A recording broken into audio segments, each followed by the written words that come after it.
আসসালামু আলাইকুম বন্ধুরা, সবাই কেমন আছেন? আশা করি আল্লাহর রহমতে ভালো আছেন। বন্ধুরা, আজকে খুবই স্পেশাল মজার মজার খাবারের রেসিপি বানাবো। আজকে 3 রকমের খাবারের আয়োজন করব। খুবই মজার খাবার রান্না। বন্ধুরা, আশা করি সম্পূর্ণ ভিডিও দেখবেন, দেখলে অবশ্যই ভালো লাগবে।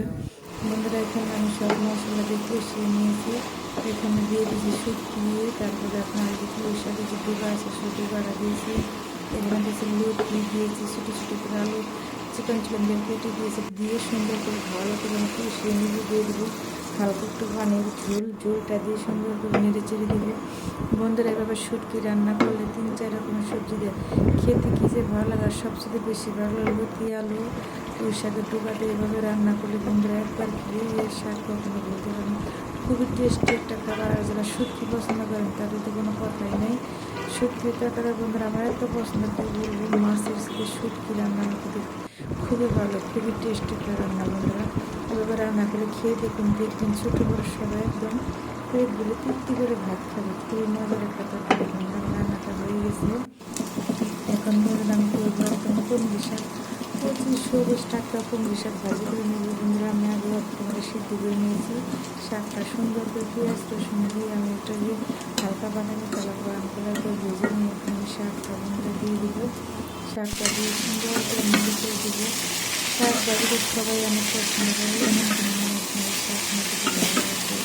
আর আমার বন্ধুরা, শাক আমার প্রতিদিনের খাবার, নতুন নতুন শাক নাহলে চলে না।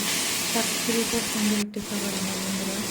আর শাক খুবই পুষ্টিকর, শাক খাওয়া ভালো। শাক খেতে মানে এরকম করে ভাজি ভাজি খাবে, একদম খাবে ইচ্ছে করে আমি কেটে দেবো। যখন আমার শাক খেতে খুবই মজা। এখন বন্ধুরা রুই মাছ রান্না করবো। মাছটা আগে ফালিয়ে নিয়েছি, এখন সুন্দর করে ভালো করে মাছটা ধুয়ে নিয়েছি। এখন আমি কেটে নেবো বন্ধুরা, সুন্দর করে পিস পিস করে কেটে নেবো। তো বন্ধুরা, আমি মেরে কেটে নিয়েছি। এখন আমি রান্না করবো। আমি দিয়ে দেবো তেলটা দিয়ে পেঁয়াজ কুচি দিয়ে দেবো, দিয়ে সুন্দর করে ভালো করে নেড়ে চেড়ে দেবো। একটু ভালো করে একটু বাদামি কালার করে দিয়ে বাদামি কালার একটু হয়ে গেছে।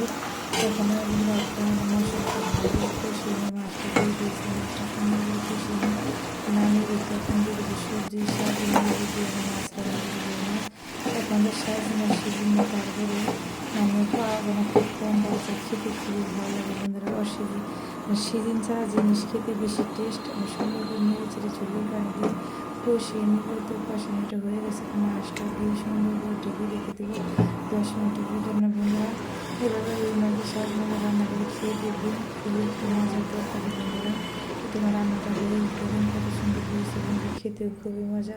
যদি ভালো লাগে আমার ভিডিওটা লাইক কমেন্ট করে সাবস্ক্রাইব করে পাশে থাকবেন। আল্লাহ হাফেজ।